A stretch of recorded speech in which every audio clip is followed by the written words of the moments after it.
वीरान खेत में उगता हुआ सूरज रमेश पर अपनी किरणें डालता है।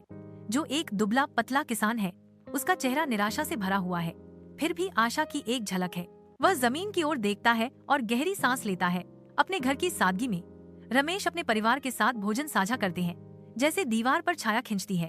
उसकी पत्नी के चेहरे पर चिंता दिख रही है। हमें कुछ करने की जरूरत है, यह भूमि कुछ भी नहीं दे रही है।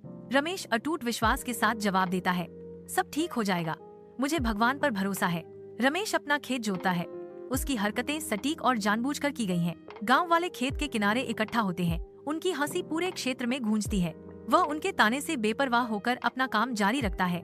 उसका ध्यान अटूट है।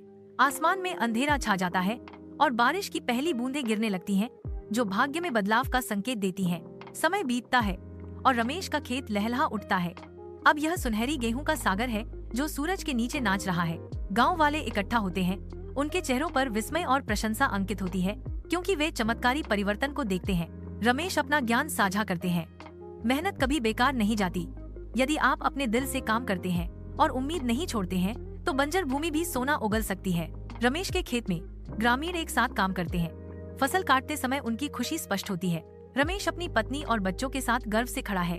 भरपूर फसल को देख रहा है। उसकी पत्नी मुस्कुराती है, रमेश का हाथ थामती है, जो साझा विजय और प्रेम का प्रतीक है। रमेश समझता है कि उसने न केवल अपने जीवन को बदला है, बल्कि पूरे गांव के लिए एक नया रास्ता भी रोशन किया है।